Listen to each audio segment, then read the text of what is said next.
오늘부터는 시대의 징조 시리즈를 나누기로 하겠습니다.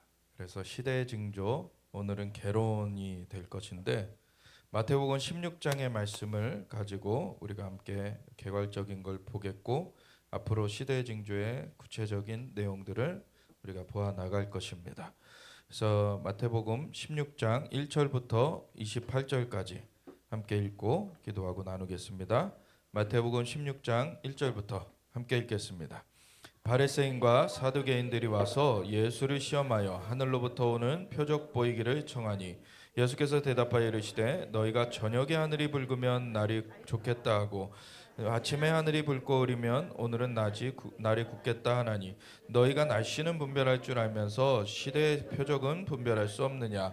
악하고 음란한 세대가 표적을 구하나 요나의 표적밖에는 보여줄 표적이 없느니라 하시고 그들을 떠나 가시니라. 제자들이 건너편으로 갈새 떡 가져가기를 잊었더니 예수께서 이르시되 삼가 바리새인과 사두개인들의 누룩을 주의하라 하시니, 제자들이 서로 논의하여 이르되 우리가 떡을 가져오지 아니하였도다 하거늘, 예수께서 아시고 이르시되 믿음이 작은 자들아 어찌 떡이 없으므로 서로 논의하느냐?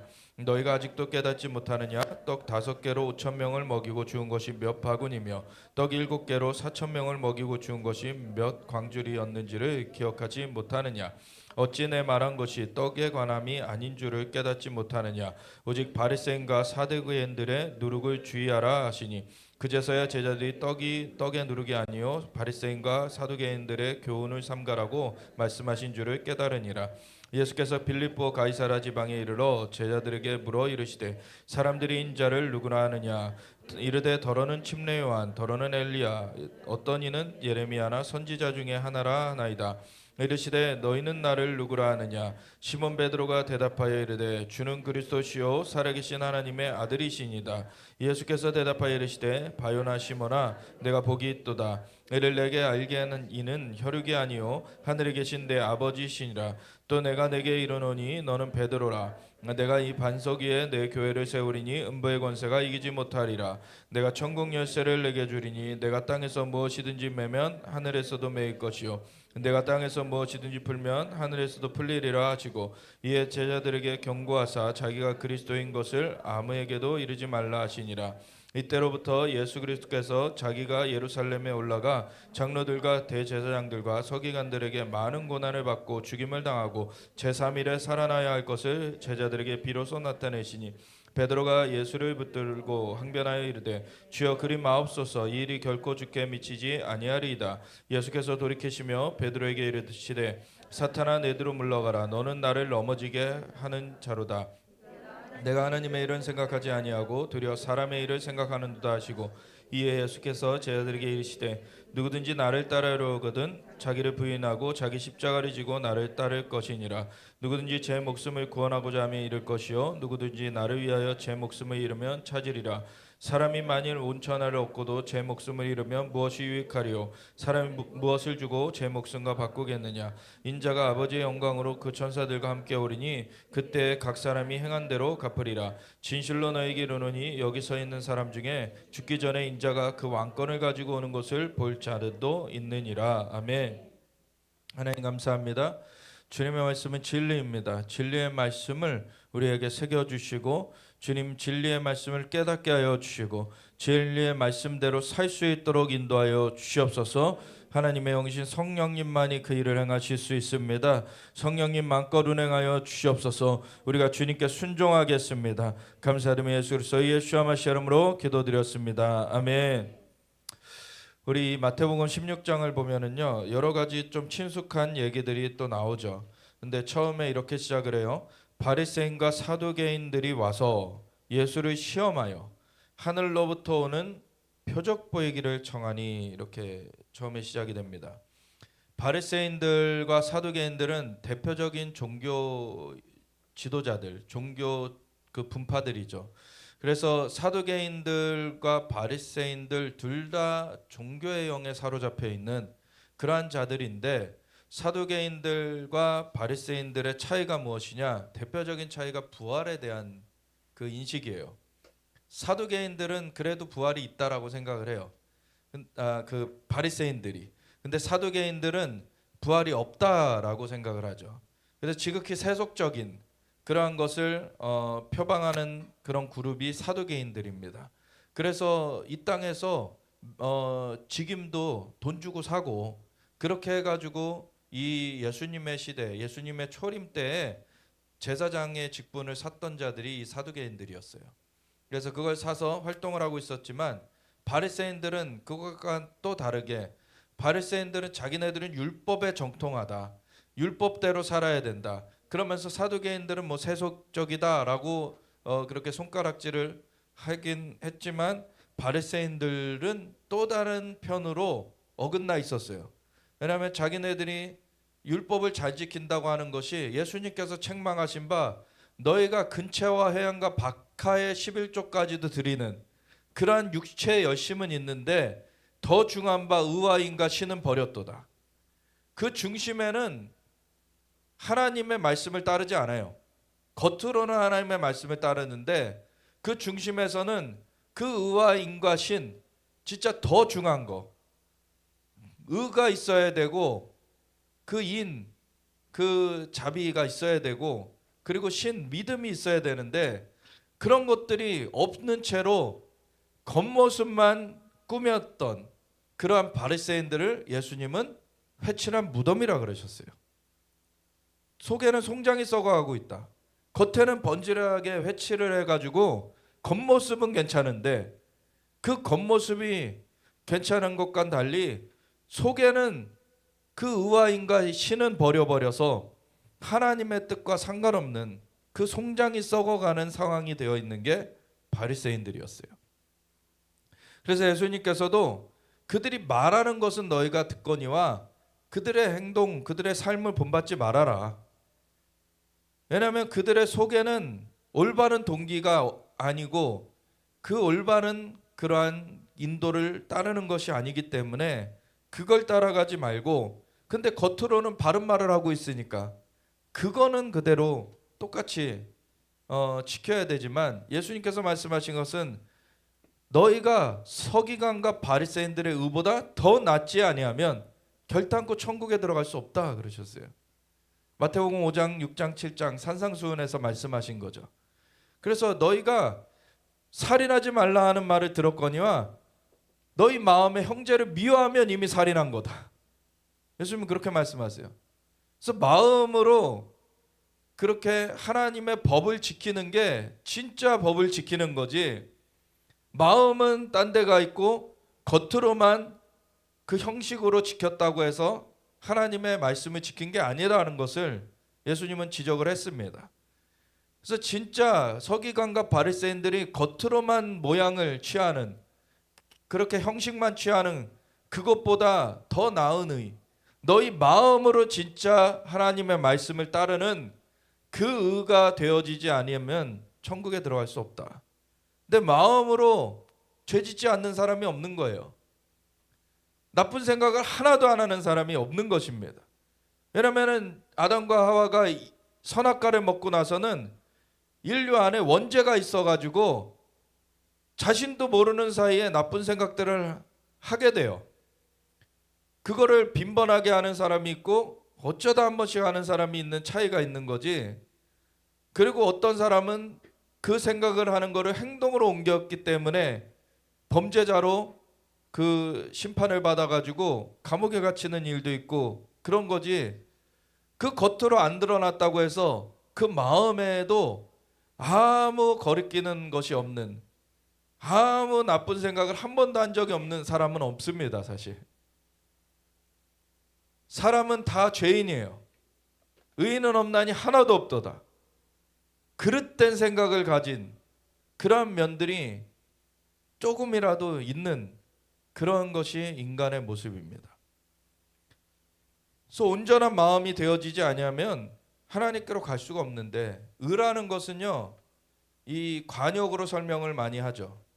관역이 있으면은 우리나라가 양궁을 잘하는데 또 권총도 잘하죠. 뭐 총도 잘 쏘고 또 관역 맞추는 걸 잘해요. 그게 진짜 영적으로도 그렇게 돼야 되는데 뭐냐면 하나님의 뜻이 있는데 뜻에 부합되면은 그거는 의로운 거예요. 근데 하나님의 뜻에 부합되지 않고 그것에 어긋나면 죄인 거예요, 사실. 간단해요. 하나님의 뜻과 맞느냐 안 맞느냐, 그 관역에 맞춰졌느냐 아니면 벗어났느냐, 이게 의로운 것이냐 죄가 있는 것이냐, 이게 달라진다는 거죠.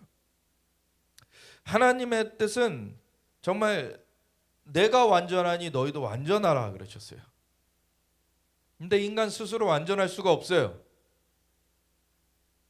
인간 스스로 완전할 수 없기 때문에 우리는 구원자를 필요로 하는 거죠. 그래서 율법이라는 거는요, 마음으로까지 지켜야 되는 건데 마음으로 지키려니 사람이 그걸 할 수 없다라는 거를 깨달을 수뿐이 없어요, 사실은. 그래서 구하는 게 구원자가 필요하다는 거예요. 그래서 율법은 몽학 선생이라는 거예요. 초등학문이라는 거예요. 그거는 진짜 실질적인 필요를 알게 해주는 그러한 중간 수단과 같은 거예요. 그래서 율법 자체도, 율법은 선한 것이지만 율법 자체로 의를 얻는 게 아닙니다. 율법은 지킬 수가 없어요, 사람이. 그렇다고 그러면 안 지켜도 되느냐? 그게 아니에요. 지켜야 되는데 지킬 수가 없어요. 그래서 도움이 필요한 겁니다. 그래서 구원자가 필요한 거예요. 그래서 예수님이 와주셨고 우리를 대신하여서 그 대가를 지불하셨어요. 그리고 우리가 의롭다 여김을 받도록 하셨어요. 우리가 스스로 얻을 수 없는 의를 예수님이 우리에게 주신 것입니다. 그는 우리의 의가 되셨고 우리가 예수님 안에서 하나님 앞에 의로운 자로 여김받게 하셨어요. 예수님은 율법과 선지자를 다 예수님이 이루셨다. 내가 그것을 성취했다라고 말씀하시고 율법과 선지자를 요약해 주시기를 하나님을 너희 마음과 뜻과 힘과 정성을 다해 사랑하라 하는 것이 크고 첫째 되는 계명이요. 둘째는 그와 같으니 내 이웃을 내 몸과 같이 사랑하라 하는 이것이라. 이게 단지 겉으로 신용하는 게 아니라 마음으로 진짜 사랑을 행하게 될 때, 마음으로 진짜 사랑을 하게 될 때 다른 사람 해를 가하려고 하지 않죠. 다른 사람의 안 좋은 것을 바라지 않아요. 그리고 자기의 그 이득을 위해서 다른 사람을 공경에 빠뜨리려고 하지 않습니다. 그래서 율법의 완성은 사랑이다 라는 말을 하죠. 근데 그 사랑이 범죄한 인간에게는 온전한 사랑이 이루어지지 않아요. 조건적인 거죠. 어떤 그 겉모습이 좀 남아 있어요. 그래서 부모가 자식을 사랑한다든지 어떤 배우자를 만나서 사랑한다든지 그런 건 있어요. 근데 그것이 계속 가면 좋겠지만 또 식어집니다. 그리고 베드로를 보아서 알듯이 제가 다른 사람은 다 떠나도 저는 주님을 버리지 않을 것입니다. 호언장담했는데 베드로는 그 마음 자체가 거짓된 마음으로 그거를 신용했던 건 아니에요. 근데 베드로는 그 한계가 있는 것을 몰랐죠. 인간은 죽음의 두려움 앞에서 무력해요, 사실. 자기가 진짜 숭고한 그 뜻을 가지고 목숨을 내어줄 수도 있어요. 그렇지만 예수님께서 메시아라고 알고서 따라다녔고 정말 대단한 분이다. 다른 사람 다 떠나도 나는 이분을 안 떠날 거다라는 마음을 가졌던 베드로도 예수님이 힘없이 잡혀가시는 걸 봤을 때, 근데 그것은 주님이 불어 그렇게 하신 것이지, 주님이 말씀해 주셨잖아요. 지금 내가 12군단 더 되는 천사를 부를 수 없는 줄 아느냐. 칼로써 대항하려고 했던 베드로를 막으시면서 예수님은 칼로 응한 자 칼로 망한다. 내가 12군단 더 되는 천사들을 부를 수 없는 줄 아느냐.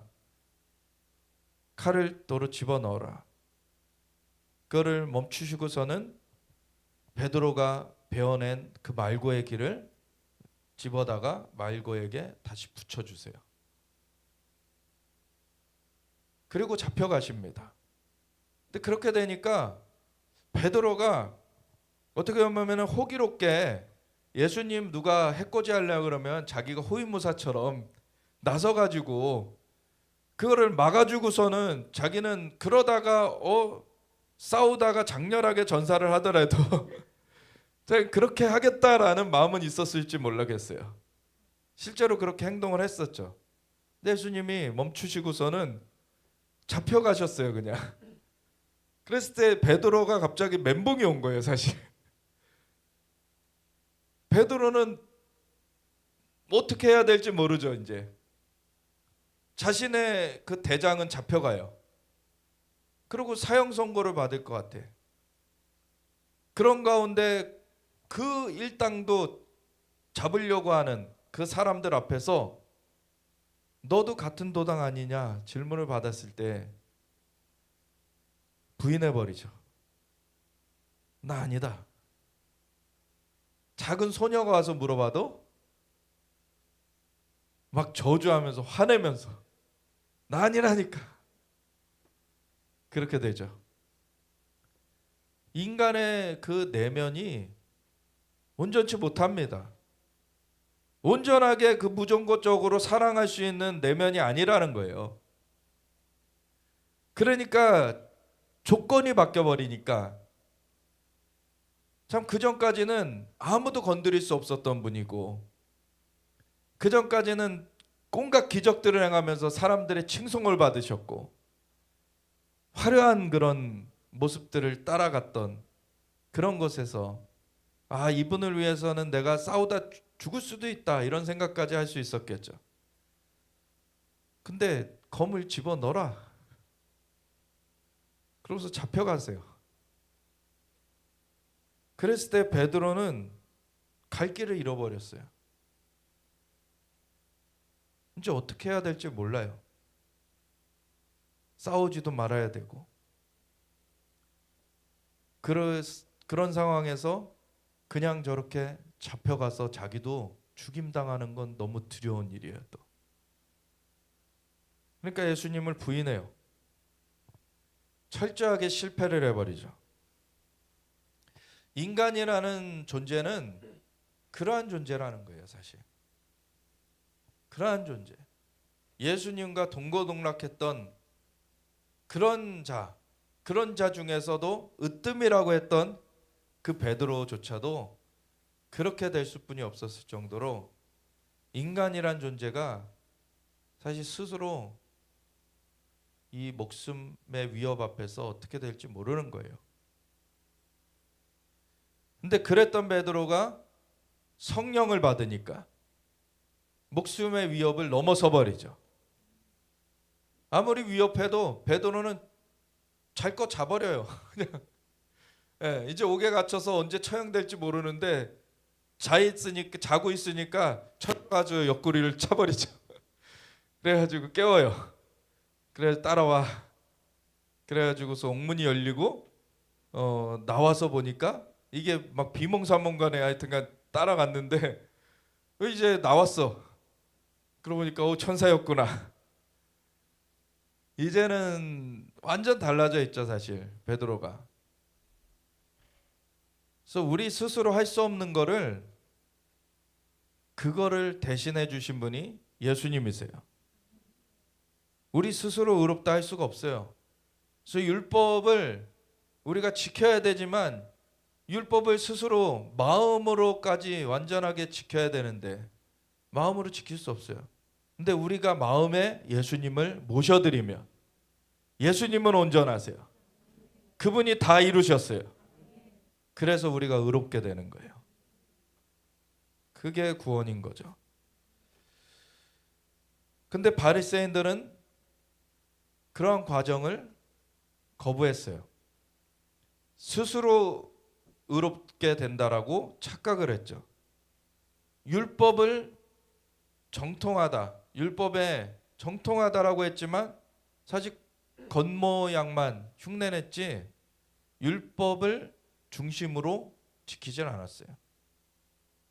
사두개인들은 아예 부활은 없다 하면서 세속적인 그 삶으로 갔고, 바리새인들은 자기네들은 율법을 온전하게 지킨다, 부활도 있다라고 했지만 그것이 마음 중심으로 지켜질 수 없는 그러한 상황 가운데 있다는 걸 몰랐던 거죠. 그래서 이 바리새인과 사두개인들이 와서 예수를 시험하는데 하늘로부터 오는 표적 보이는 걸 이제 청해요. 그래서 바리새인들은 부활을 믿었고 사두개인들은 부활을 믿지 않았지만 둘 다 공통적인 거는 표적을 원했어요. 표적. 그래서 로마서에도 보면 유대인들은 표적을 구하고 헬라인들은 지식을 구한다 그러죠. 근데 유대인들이 표적을 구한 거예요. 표적. 근데 표적은요 중요한 거예요. 영어로 사인이라 그러죠.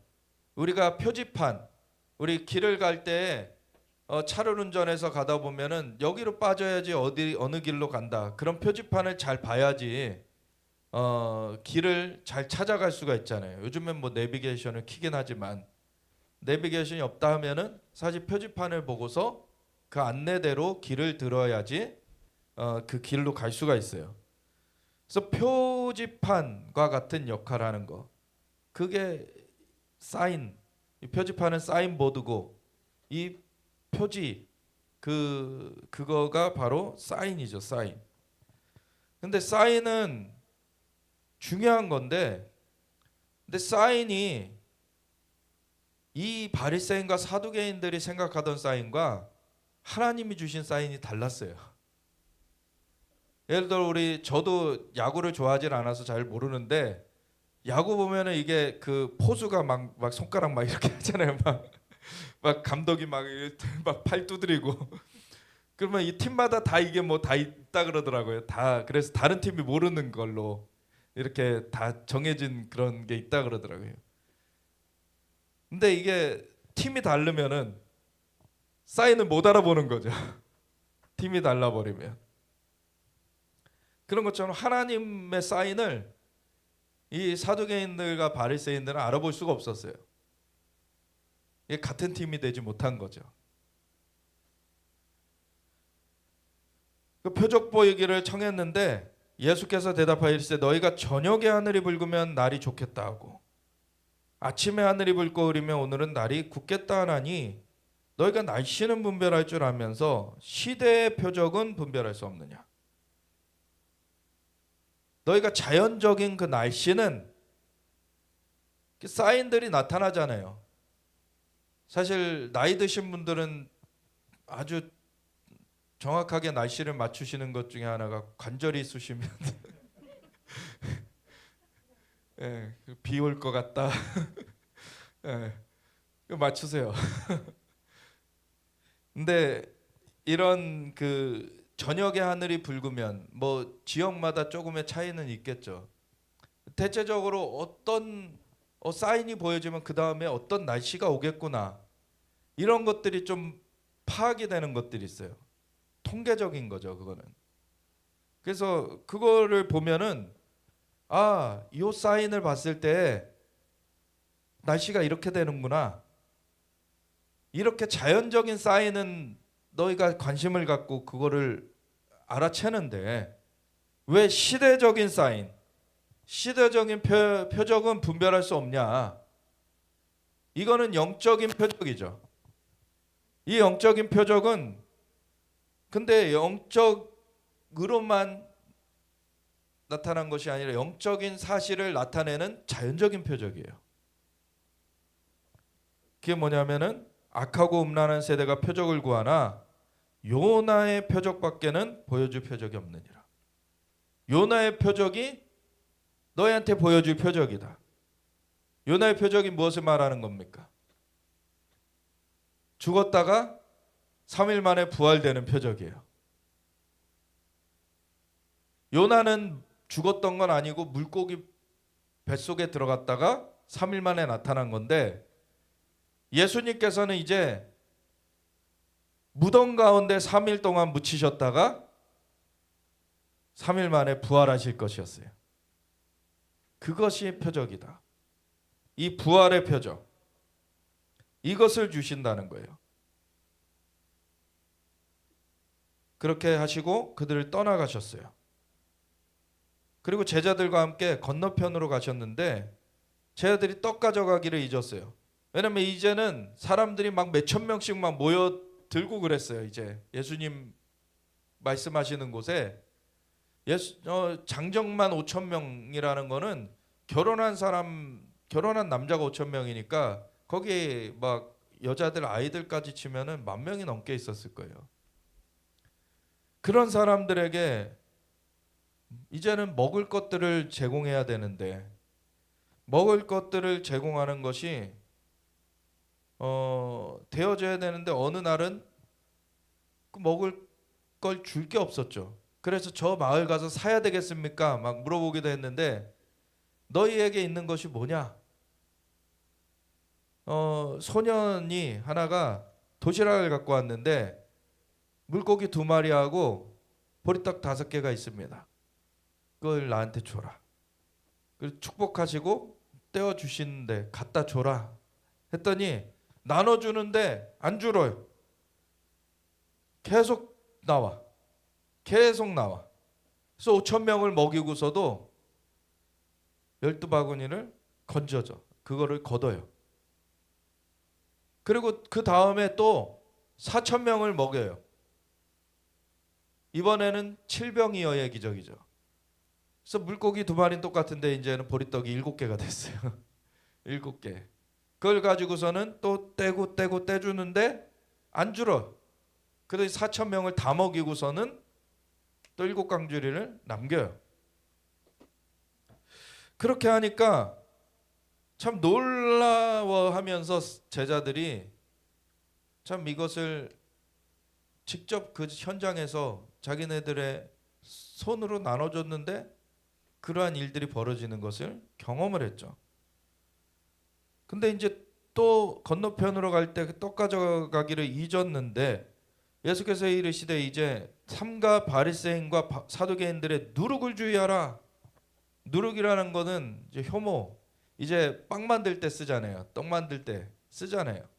그래서 그 밀가루에다가 이렇게 같이 넣어가지고 부풀리게 만드는 그게 효모인데, 그러니까 누룩 주의해라라고 이 사두개인들, 바리새인과 사두개인들의 누룩이라고 분명히 예수님은 말씀하셨는데 쟤들은 지금 뭔 생각하고 있습니까? 빵 안 갖고 왔는데, 빵 안 갖고 왔는데 어떡하지? 그러다가 딱 누룩 소리가 들린 거예요. 예수님이 누룩, 큰일 났다. 예수님한테 혼나겠다. 제자들이 이제 막 대책 회의를 하는 거죠. 서로 논의하여 이르되 우리가 떡을 가져오지 아니하였도다 하거늘 이제 예수님께서 아시고 이르시되 믿음이 작은 자들아 어찌 떡이 없으므로 서로 논의하느냐. 내가 떡 없다고 얘기한 거 아닌데, 그리고 너희가 아직도 깨닫지 못하느냐. 떡 5개로 5,000명을 먹이고 죽은 것이 몇 바구니며 떡 7개로 4,000명을 먹이고 죽은 것이 몇 광줄이었는지를 기억하지 못하느냐. 이미 이런 일들을 경험했는데 예수님이 함께 하시면 이런 일들이 이어지는데 아직도 떡을 걱정하고 있었어요. 제자들은. 어찌 내 말한 것이 떡에 관함이 아닌 줄을 깨닫지 못하느냐. 바리새인들을 왜 예수님 책망하셨다고요? 근체와 해안과 박하의 11조까지 드릴 정도로 외견상으로는 철저했지만 그 속에는 의와 인과 신을 버렸기 때문에, 그 마음은 하나님을 따르고 있지 않았기 때문에 책망을 하셨어요.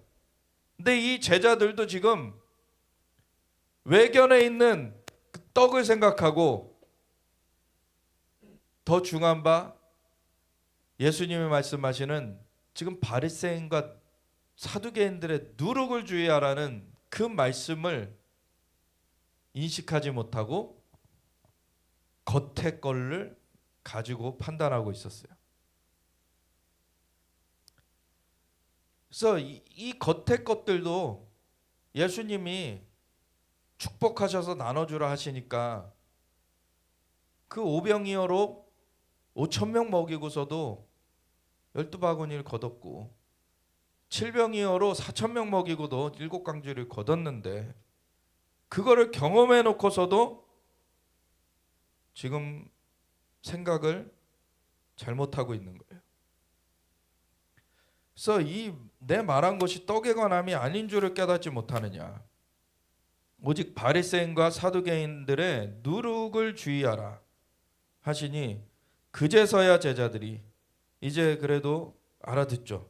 떡의 누룩이 아니요 바리새인과 사두개인들의 교훈을 삼가라고 말씀하신 줄을 깨달으니라. 우리의 생각이 하나님 앞에 정직해야 됩니다. 우리의 마음이 하나님을 의뢰해야 돼요. 스스로 지혜 있다 하면서 스스로 의롭게 될 수 있다라고 착각하면 안 돼요. 하나님의 도움이 없이는 우리는 의롭게 될 수 없는 것입니다. 오직 예수님의 보혈의 공로로 우리가 의롭게 된 것이에요. 그거를 잊는 순간 그 길에서 이탈되는 거예요. 그걸 잊어버리면 관영 얘기를 드렸죠. 하나님의 뜻에서 벗어나 버리면 그게 죄인 거예요.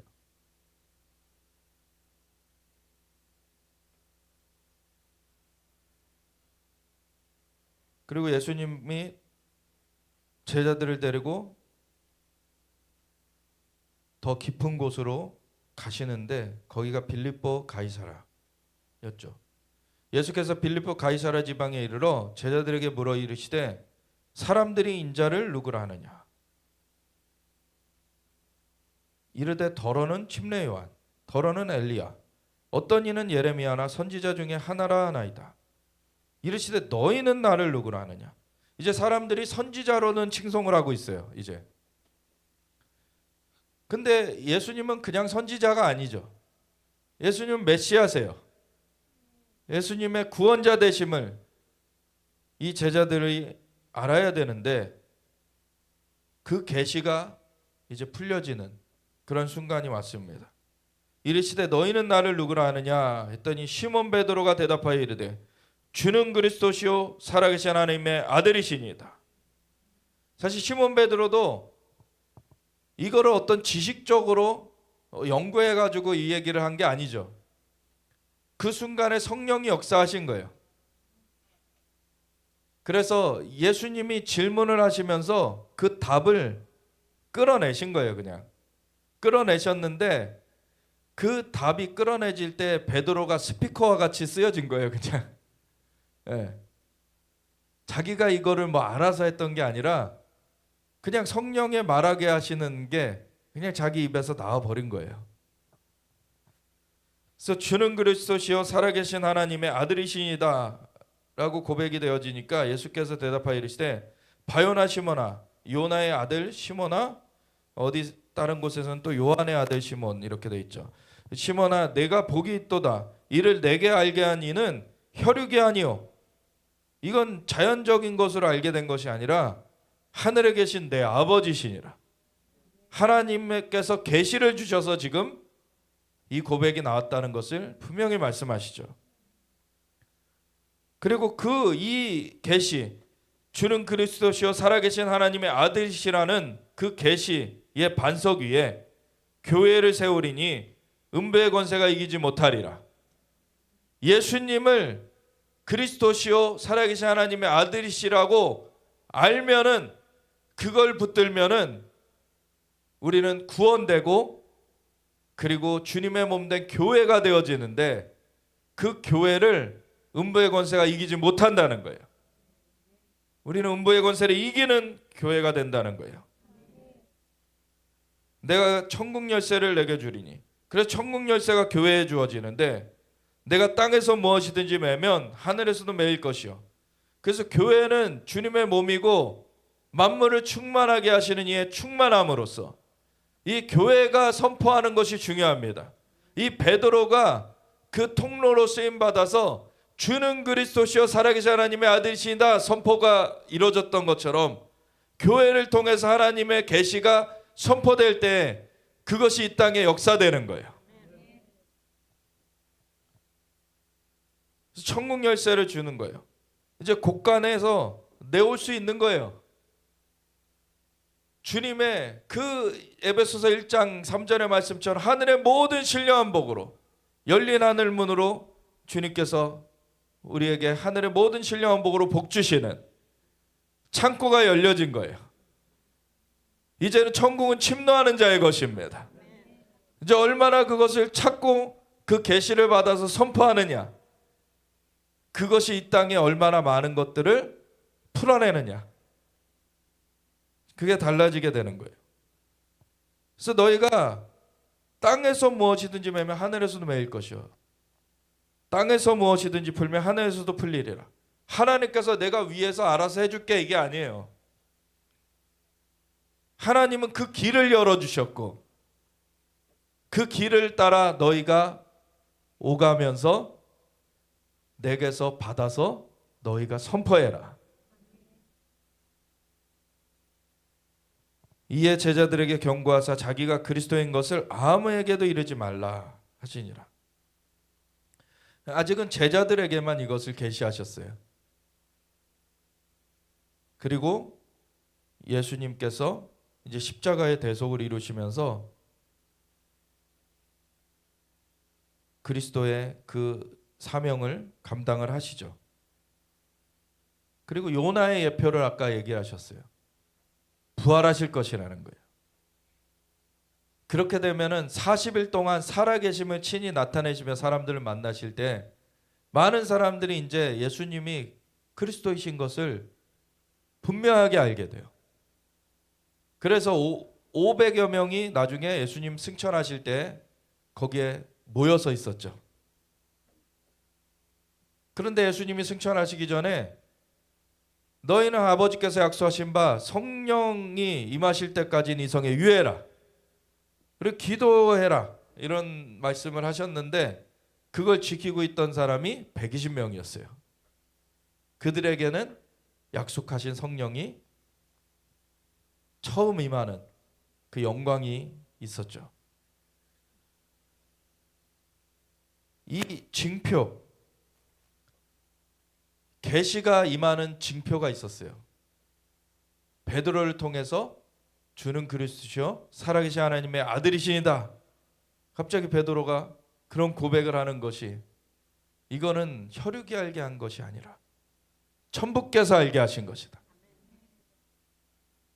뭔가 하늘의 역사가 인간을 통해서 지금 풀어지고 있는 것, 인간 세계 가운데 풀어지고 있는 것을 제자들이 경험하고 있어요. 그런 가운데 예수님을 통해서 요나의 표적이 보여질 거라 그러셨어요.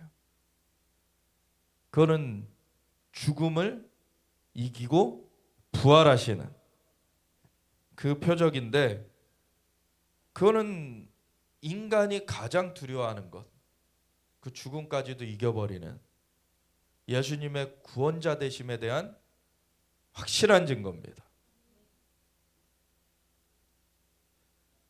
그래서 이때로부터 예수 그리스도께서 자기가 예루살렘에 올라가 장로들과 대제사장들과 서기관들에게, 이 종교인들에게 많은 고난을 받고 죽임을 당하고 제3일에 살아나야 할 것을 제자들에게 비로소 나타내시니. 근데 예수님이 뭘 말씀하셨다고요? 고난을 받고 죽임을 받는 것만 얘기하신 것이 아니라 제3일에 살아나야 할 것도 얘기하셨어요. 근데 또 한쪽만 들리는 거예요. 베드로는 죽으신다고. 그러니까 누룩 주의해라 그랬더니 누룩 빵 안 갖고 왔는데, 베드로는 갑자기 예수님 죽으신다고. 그리 마옵소서. 베드로가 예수를 붙들고 항변하여 이르되 주여 그리 마옵소서, 이 일이 결코 주께 미치지 아니하리이다.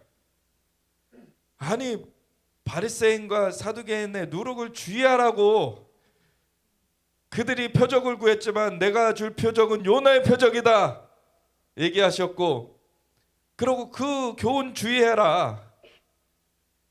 그리고 계시가 임했어요. 주는 그리스도시여 살아계신 하나님의 아들이시다. 그 반석 위에 교회를 세울 것인데 음부의 권세가 이기지 못할 것이다. 그 천국 열쇠가 주어질 것이고 너희가 땅에서 매매 하늘에서도 매일 것이고 땅에서 풀매 하늘에서도 풀릴 것이다. 계시를 계속 주고 계세요.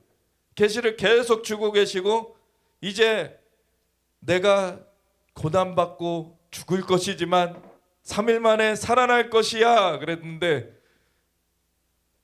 이거를 뒤에는 잘라먹고 그리 마옵소서. 그냥 베드로가 대략 난감이죠 사실.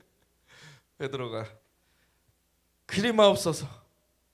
요나의 표적을 이뤄야 되는데 하지 말라고 자꾸 베드로가 바짓가랑이를 끌어당기는 이 일이 결코 주께 미치지 아니하리이다.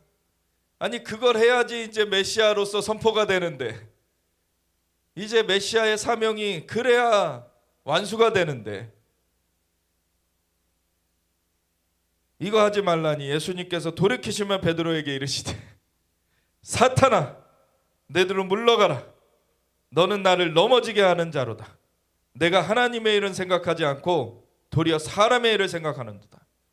실제로 이렇게 된 거죠. 바리새인들과 서기관들의 교훈 주의해라. 그 사람의 일 거기에 빠지지 않도록 주의해라라고 하셨고 내가 요나의 표적 보여줄 것이다. 그리고 교회 세울 것이다.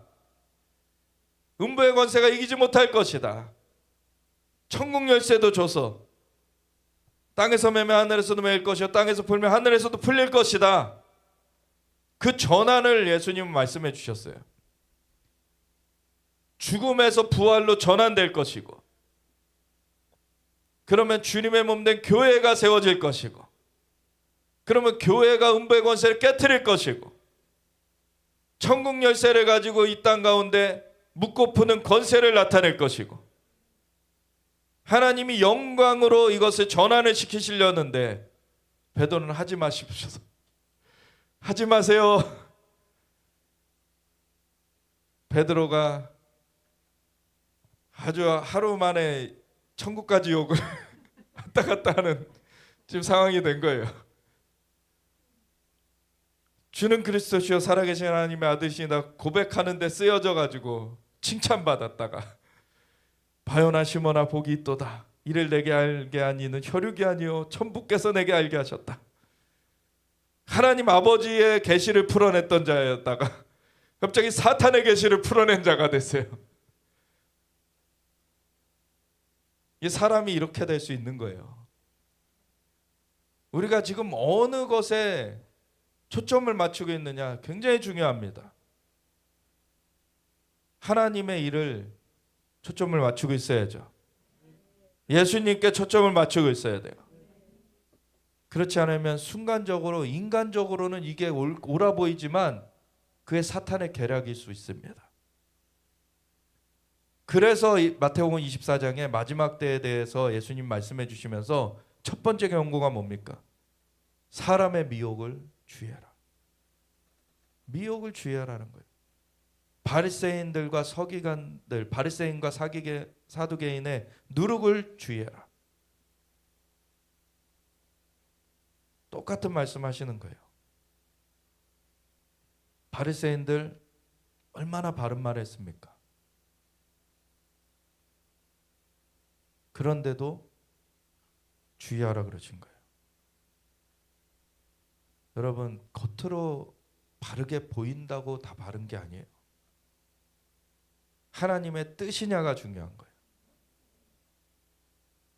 그래서 기도해야 됩니다. 기도하지 않고는 하나님의 뜻을 분별할 수 없어요.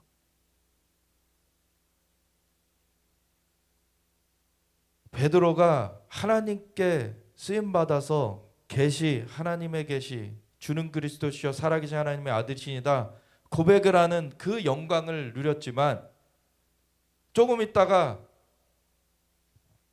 예수님의 말씀은 제대로 안 듣고 혈기로 자기 인간의 그 열심으로 나섰다가 사탄에게 쓰임 받게 됐죠.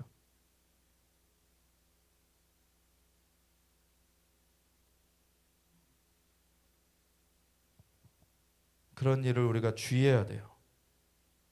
이에 예수께서 제자들에게 이르시되 누구든지 나를 따라오려거든 자기를 부인하고, 자기를 부인한다는 게 뭡니까? 이 세상 육신으로 오는 그 자극들, 이 세상에 어떠한 득을 보려는 그러한 그 오염된 우리의 성향들, 그거를 못 박아야 되는 거예요. 육신을 못 박아야 되는 거예요. 그 십자가를 지고 자기를 부인하고 십자가를 지고 나를 따를 것이니라. 그래야 하나님의 뜻이 분별이 돼요. 안 그러면은요, 육신으로 자기한테 유리한 것을 하나님의 뜻으로 포장해요. 이렇게 가는 게 하나님께서도 이런 말씀하시지 않았냐 그러면서 부분적으로 그걸 떼다가 예수님께서 분명히 고난받고 죽으시지만 살아날 것이다 그러셨는데 그 뒤는 잘라먹고서 그리 마옵소서. 주님의 말씀 그대로를 안 받아들이고 이상한 말 해버린단 말이에요. 그래서 누구든지 나를 따라오려거든 예수님을 그대로 따라가려면 우리의 생각을 처리해야 돼요. 우리의 육신을 못 박아야 돼요. 자기를 부인하라는 거예요. 내가 이걸 원하지만, 내 육신이 여기에 끌리지만 그거에 끌려가면 안 되고 그걸 끊어내라는 거예요. 그걸 끊어내고서 하나님 앞에서 서는 거예요. 주님 무엇을 원하십니까? 내가 원해서 하는 게 순종이 아닙니다. 주님이 원하시는 것을 하는 게 순종이에요.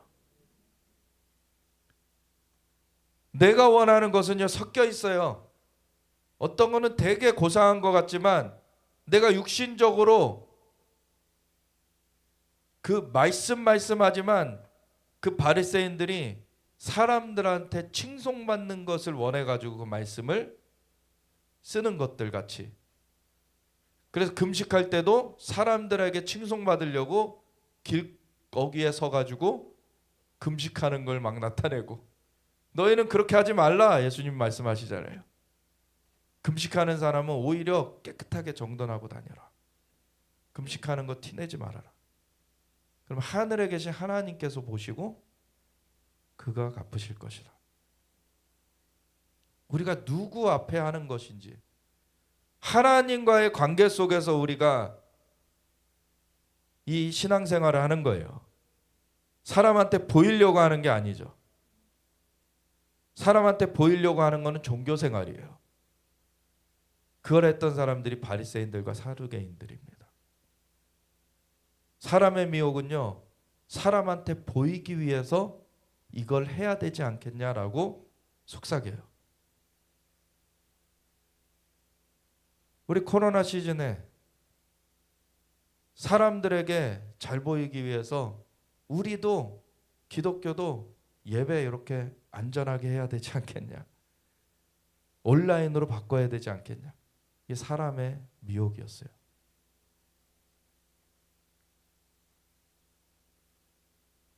그렇게 하기 시작하면은요 상황 따라 바뀌어져요. 예배라는 것이 상황 따라 바뀌어지면 그건 진리의 예배가 될 수가 없어요. 하나님은 영이시니 예배하는 자들은 영과 진리로 예배할지니라. 우리의 영으로 예배해야 되고 진리 가운데 예배해야 돼요. 하나님의 기준에 우리가 맞춰야 되는 겁니다. 우리의 상황에 하나님을 맞추게 할 수 있는 게 아니에요. 진리라는 것은 변화되지 않는 그 기준입니다. 그래서 그 기준에 우리가 맞춰야 되는 거예요. 그게 순종입니다.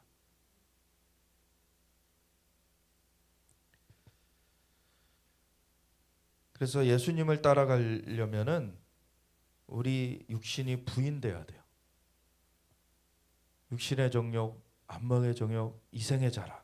마귀는 이걸 걸고서 사람을 이탈되게 만들려고 그래요. 심지어 예수님을 믿는다는 사람들도 할 수만 있거든 택하신 자들도 미혹하려고 한다. 그래서 예수님을 믿었다고 다 된 게 아니에요. 그 이후에도 계속 주님을 따라가는 삶을 살아야 되는 거죠. 주님을 따라가야 돼요. 우리의 육신을 부인하고 자기를 부인하고 자기 십자가를 지고 나를 따를 것이니라. 그래서 자기가 예수님은 온 인류의 죄를 대속하시는 십자가를 지셨어요. 근데 우리 각 개인은요, 각 삶에서 사실은 주님을 따르는 것에 고난이 오는 것들이 있어요. 불신자 가정에서 예수님을 믿게 되면 집안의 핍박을 받을 수 있죠. 남편의 핍박을 받을 수 있고 아내의 핍박을 받을 수도 있고. 근데 그게 자기 십자가예요, 사실. 그거를 타협하기 시작하면은요, 주님을 못 따라가요. 주님을 따르는 것에 있어서는 타협치 말아야 되는 것입니다. 주님을 온전히 따라가는 그 삶으로 오히려 자기를 부인하고 자기 십자가를 지고 주님을 따르는 것을 선택해야 돼요. 그래서 누구든지 제 목숨을 구원하고자 하면 이럴 것이요. 예수님은 지금 무슨 얘기를 하고 계세요? 계속 요나의 표적, 죽으실 것이지만 부활하실 것이다. 사람들을 그 죽음의 형벌 가운데서 건져내시려고 주님 자신이 그 죽음 가운데 들어가셨다가 부활하실 것이라 그러셨어요. 그리고 나를 따라와라. 주님이 부활되신 것처럼 우리를 부활시키시는 것이에요. 그 길을 가는데 사단이 근데 방해 전파를 준단 말이에요. 주는 그리스도시여 살아계신 하나님의 아들이시라고 고백을 하는데 쓰임받았던 베드로에게 사탄이 방해 전파를 줘가지고 그리 마소서.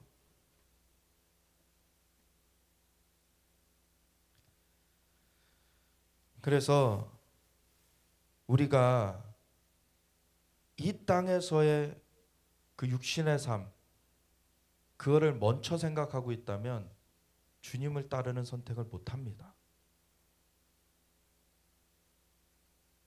근데 주님을 먼저 선택하면 너희는 먼저 그의 나라와 의를 구하라. 그리하면 이 모든 것을 너에게 더하시리라. 주님이 만물을 창조하신 분이세요. 그분이 우리의 삶도 돌봐 가십니다. 그래서 누구든지 제 목숨을 구원하고자 하면 이럴 것이요. 자기가 그거 부여잡고자 다른 길을 택하고 타협하고 그러면 오히려 영원한 생명을 잃어버리는 거예요. 근데 누구든지 나를 위하여 제 목숨을 잃으면 찾으리라. 예수님을 따라가는 가운데 고난을 받고 심지어 순교하는 일이 있죠. 근데 그것은 영광인 거예요. 주님이 우리의 영혼을 건져내신 것만이 아니라 우리의 죽을 몸도 다시 살리실 것이기 때문에 우리를 영원한 영광 가운데 주님이 칭찬하실 것입니다. 우리가 무엇을 따라가느냐? 인자가 아버지의 영광으로 그 천사들과 함께 오리니 그때 각 사람이 행한 대로 갚으리라. 각 사람이 무슨 열매를 맺었는지, 무슨 삶을 살았는지, 어떠한 선택의 삶을 살았는지 그게 심판될 겁니다. 진실로 너에게 이르노니 여기 서 있는 사람 중에 죽기 전에 인자가 그 왕권을 가지고 오는 것을 볼 자들도 있느니라. 예수님께서 죽으셨으나 부활하셨어요. 그리고 하늘과 땅에 권세를 내게 주셨으니 그러므로 너희는 가서 모든 족속으로 제자를 삼아 아버지와 아들과 성령의 이름으로 침례를 베풀고 내가 너에게 분부한 모든 것을 가르쳐 지키게 하라. 볼지어다 내가 세상 끝날까지 너희와 항상 함께 있으리라. 아멘. 주님이 함께 하십니다. 주님이 부활하셨고 부활하시면 40일간 나타내신 후에 성령을 받을 때까지 기다리라고 당부하시고 승천하신 예수님이 10일이 더 지나서 오순절이 이르렀을 때 성령을 부어주셨어요.